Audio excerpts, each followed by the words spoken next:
My scientific colleagues go to places like Greenland, the Arctic, they go to Antarctica, and they drill into the ice. And we pull out long cylinders of ice, long ice rods.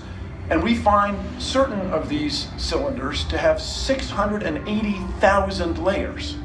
How could it be that just 4,000 years ago, all of this ice formed?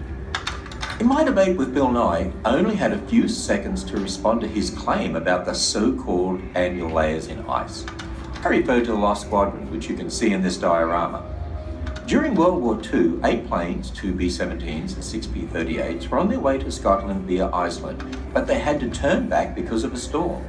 Now, they were running low on fuel, so the pilots had to make emergency landings on the ice in a remote area of Greenland.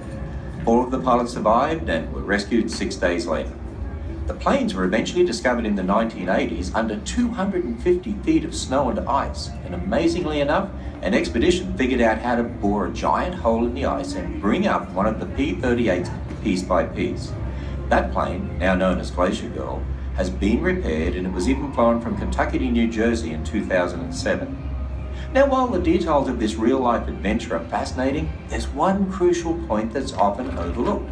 Those planes were found under more than 250 feet of ice, less than 50 years after they landed.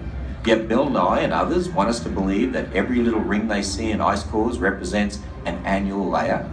But these layers are formed every time the snow and ice thaw a bit and then refreeze, and they're often associated with different snowstorms, which of course can form many times in one year in Greenland.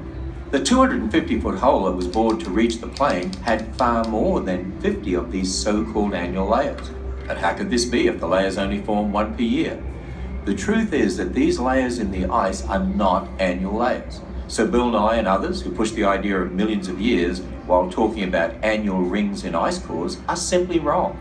Furthermore, the 680,000 years that Bill Nye talks about don't even come from counting these so-called annual rings from an ice core in Antarctica, as Mr. Nye seemed to imply. The counting of these layers is actually done on the Greenland ice cores, and those cores show about 110,000 layers.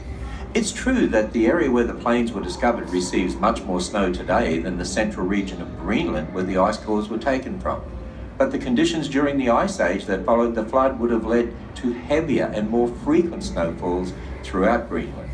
The amazing story of the Lost Squadron shows us that these are not annual rings. Once again, we see that observable, testable, and repeatable science contradicts the secular belief in millions of years and confirms the truth recorded in Scripture.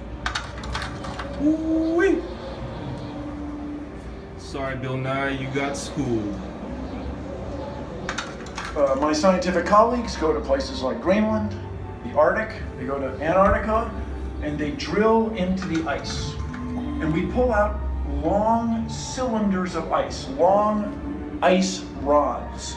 And we find certain of these cylinders to have 680,000 layers.